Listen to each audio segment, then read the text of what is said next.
Mike, how are you? I'm good, Joey. Good to see you as always. Yeah, man, it's been a while. We were just talking earlier. Years? I feel like it has been years. It definitely feels like a long time. That's for Yeah. sure. I'm not sure if it was pre-COVID though. I know we checked in on each other during COVID. I Yeah, don't know. I exactly. don't think we had a full conversation. It was more just, "Are you okay?" Most Yeah, importantly. yeah, okay, yeah. Maybe that's it. Maybe why I have the feeling that it hasn't been that long. But you're good now. Everything's well. All is well. Yeah, and I hope the same for everyone listening as well. And you Yeah. look well. You know, I'm- you've always got the hair on point. yeah, it's like yeah, yeah. I never really use any gel, Wow. so So at least I try to use as less as possible. you just woke up like this. Kind of. Yeah, I get out of the shower, I calm it, and that's it. Is that how you say it, by the way? You calm it? No. Yeah, Brush it? yeah. Yeah, you calm it. Yeah, well, okay. I think both Um, are acceptable answers. Yeah. exactly.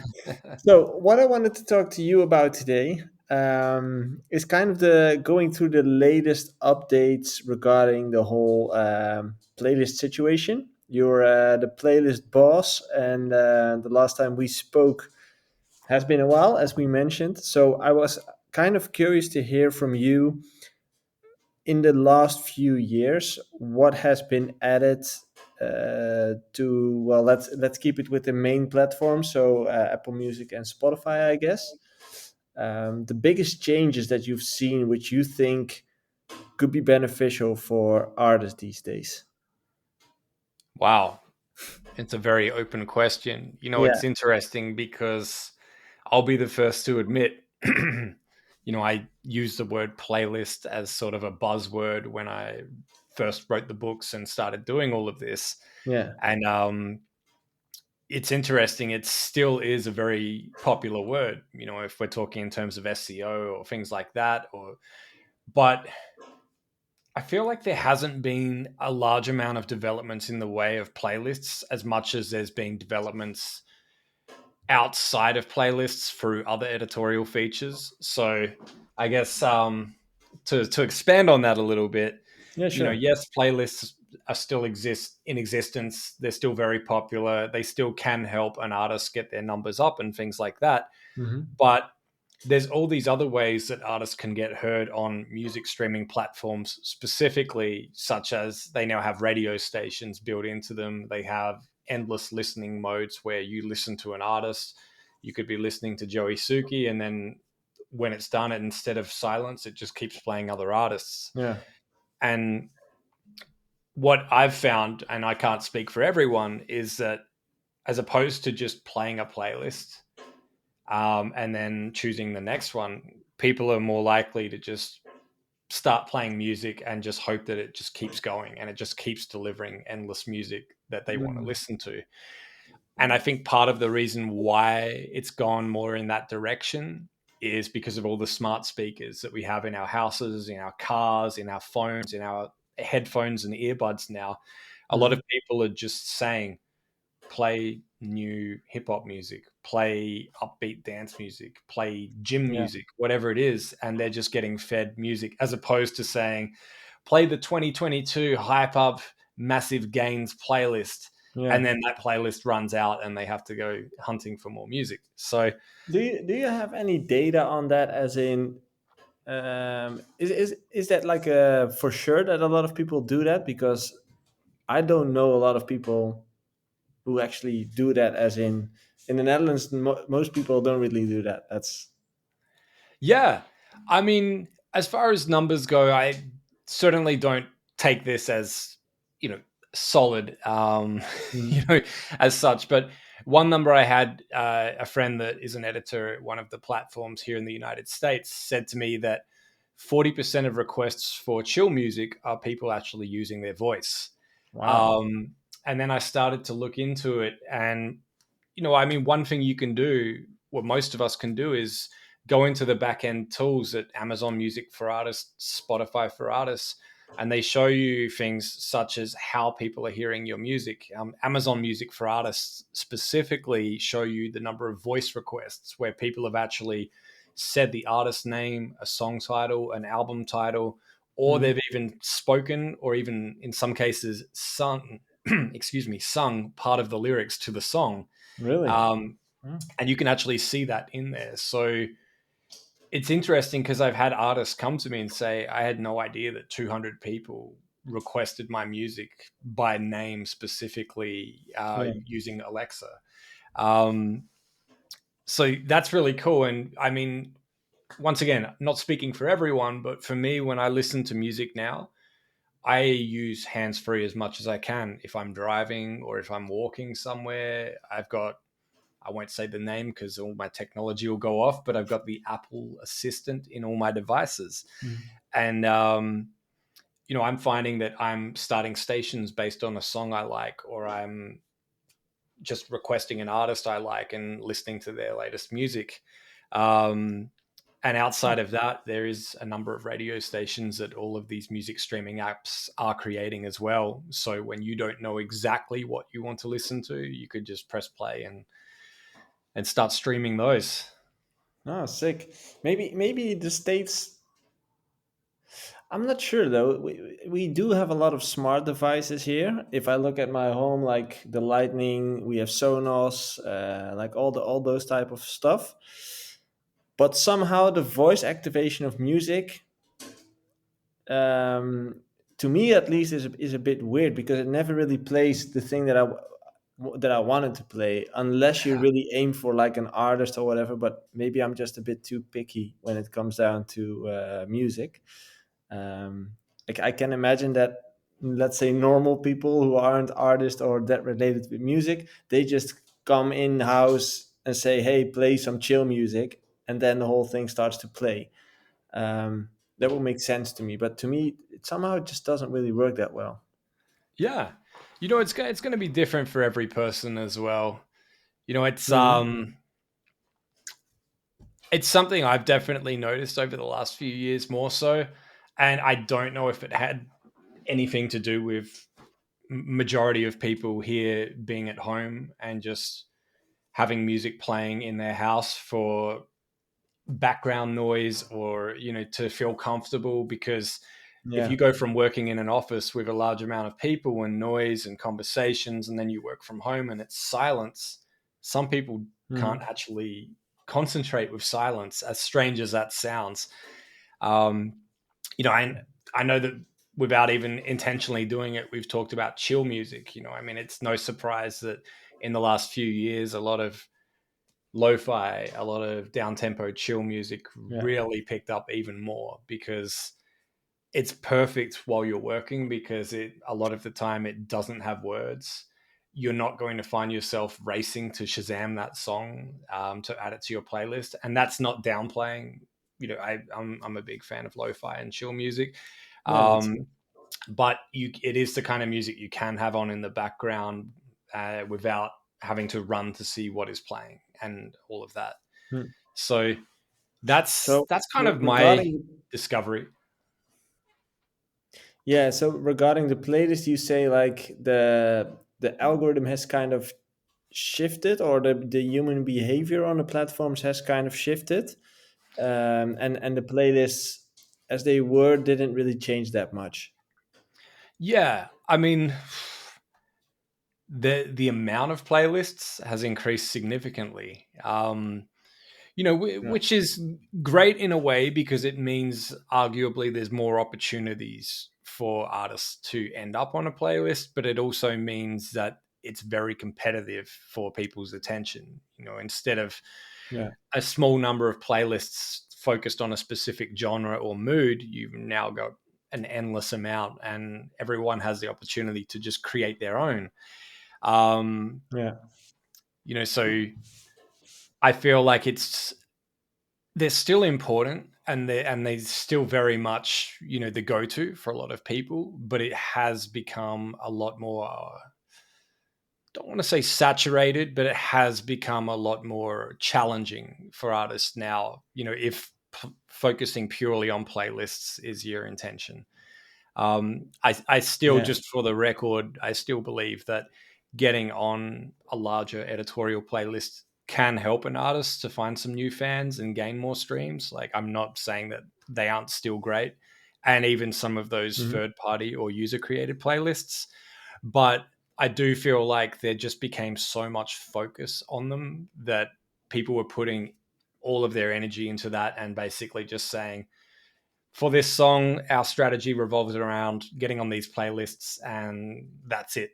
Whereas, as you know, I don't need to tell you, there's so many more things you can do around a release.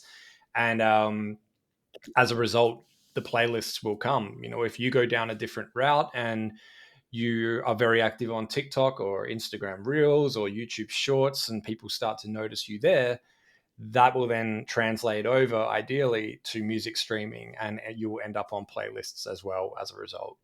Yeah. Yeah, it's funny to see now. Now you've mentioned it. Like, I never really noticed it, but it did kind of change over the past years. And funny enough, I'm not sure if it's also available in the States. I guess it is. But on Netflix, there's a mini series about Netflix, about Spotify. Did you see Yeah. it? It's on my list. I haven't watched it yet.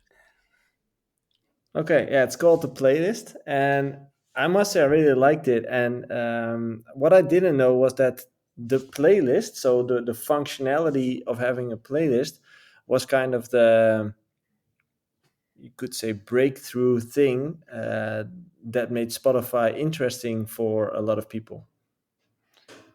Yeah, I can see that.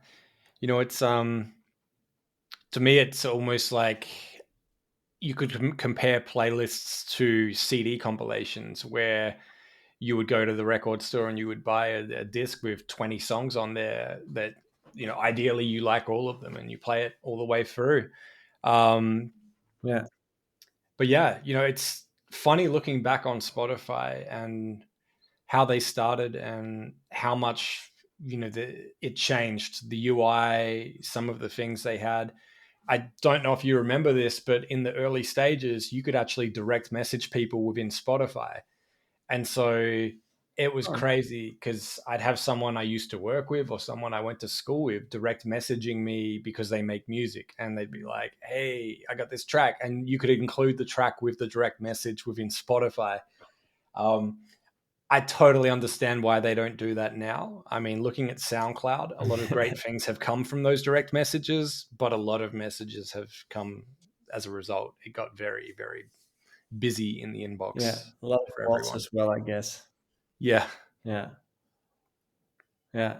Okay, so in general, like, would you say focusing on playlist as an artist, would you say that's still important, as you mentioned the editorial ones, or do you think like there's not much you can do within your control? It's still important, definitely. I always tell artists, you need to fill out those forms. If you don't fill out those forms, you miss out on being considered for editorial playlists. You miss, in the case of Spotify, you miss out on your music going to release radar for people that follow you.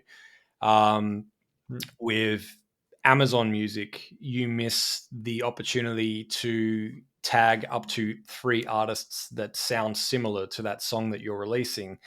Um, all of these little things that, beyond just potentially landing on a playlist now or in the future, it also attaches all this additional information to your music, such as instruments used, mood, genre, um, Mhm.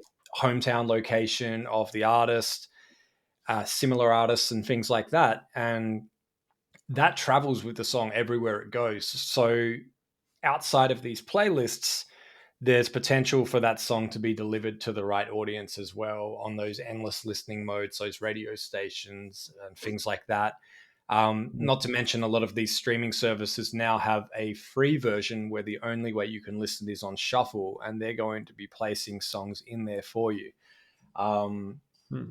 and I see a lot of opportunities potentially there for artists as well. So submitting is still very important, but relying on getting placed on a playlist is unrealistic. I mean, it's great when it happens, but as long as you've filled out the form and added all the detail you can, that part is done. And it takes Yeah.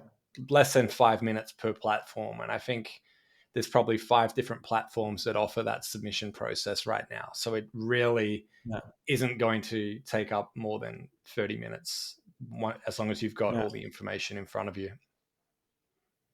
Yeah, because what I also hear from most artists is that the whole third party playlist thing. Well, I don't want to say it's completely done, but it's a shithole. As in, there's so many playlists that seem to be fake. Like having a lot of followers or seem to be having a lot of followers. Then you pay them to actually get into the playlist and 0 streams or 10 streams. And that happens a lot. So what I hear a lot from my clients, at least, is that they're tired of it. Like paying or spending that much time to get featured in third party playlists. In most cases, doesn't really benefit you anymore. Yeah. And, I mean, there are some that will Sure. actually do what they say, but for the most Sure. part, there's just so many people out there that just are taking the money and either delivering fake streams or botted streams or just no streams at all, because Yeah. a lot of those services, they can't guarantee anything. And what's crazy is if they could guarantee X number of streams, then that means they're in control of where they're coming from, which means that there's probably a bunch of Fake stuff. devices strapped to a wall playing that playlist on loop.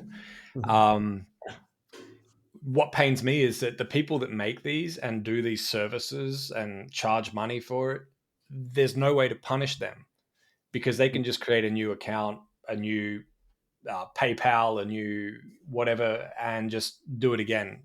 Whereas for the artist can get punished for engaging in those services. And as you know, the worst case, an artist can actually have their music taken down and their Yeah. distributor may not work with them anymore.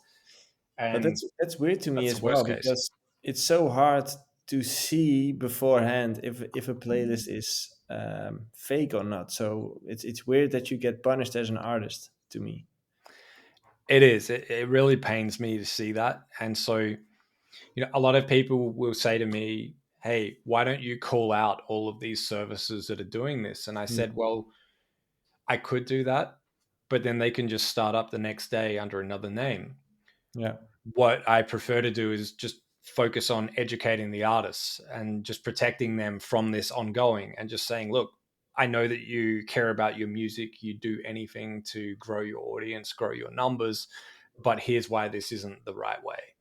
Yeah. And here's what would happen if you engage in these services. Mm. Because otherwise, yeah, I could just spend all day listing all these companies Yeah. that send these emails, and I'd rather just spread the word to all the artists and just say, look, this is why it's not okay. And if there is something that does seem legit, go on Reddit, ask people. Yeah. If you have other artists in the same genre, just ask them. But I'd be very wary because there are people that will say, hey, I have an editorial contact at Spotify. Give me money and I'll get this Yeah. song in front of them, or I'll get it in this playlist. If that person actually had a relationship with that person at Spotify and that person at Spotify found out, their friendship would be over. They wouldn't be talking to each other anymore. Yeah. Exactly. Um, I And not only that, but that person at Spotify would risk getting in trouble as well, whether they were aware or not. So, just I just want people to be very wary of that. And Yeah. what I would say is, if you're an independent artist and you have a distributor and you have a song that you feel is just the one, that could just absolutely break in a good way and reach and connect with a larger audience, and this could be your hit song, hopefully one of Hmm. many. I would say have an entire plan in place and then talk to your distributor. Ask around, go on social media. I like LinkedIn for these kind of things, and just look for someone on the artist services or creator services team and just connect with them and just let them know what you've done so far, that you've got this song, what your plan is around it, what you're doing. You know, Yeah. let's be realistic. They're not going to say, what's your marketing budget? If you're an independent artist, you're probably not having a $5,000 marketing budget and paying for billboards for yourself. So you would just be saying, I've got these social media posts that I'll be uploading. I've got these live streams that I'll be doing. You know, whatever you can do, include that. And the reason I like to say this is that it's with your distributor, who most likely will have those connections and will be able to help you. And Mm-hmm. it's safe and it's not going to cost you any money. Yeah. And, if it's a distributor that takes a percentage, of course they are invested in you and your music. And if they don't take a percentage, and they pay out 100% of the royalties, it's still a really good look for them. So, as long as the music is your strongest release and you feel it's worth sharing, when the time comes, just keep that in mind as well. And I certainly wouldn't do that for every release. Wait Mm-hmm. until you've had some level of success with releasing yourself, and then you've got that one song that you feel is the one, Yeah. and then keep that in mind. I would much rather an artist tries doing that as opposed to paying someone. Yeah. Yeah. That makes sense to me. Okay. Yeah. Well, I just wanted to briefly check in with you to see what the latest things in the industry was, and clearly not that much within playlist land, let's say. But it's a good thing, Like I think Spotify has found kind of the balance of what playlists should be on the platform and how it should work. Because in the past few years, honestly, it was a chaos in playlist land. And I kind of feel like it's easy waters right now, and that's a good thing. It's balanced out. So that's good to hear, and from you, and also to hear that there's also other options to have as an artist to promote your music. So I wanted to thank you for your time this morning, because you just woke up, I guess. I woke up a couple of hours ago, but Okay. I'm having my first cup of coffee now. Uh, So great well, way to thanks. start the day. Thanks for your time, man, and stay in touch. Definitely appreciate it. Thank you, Joey.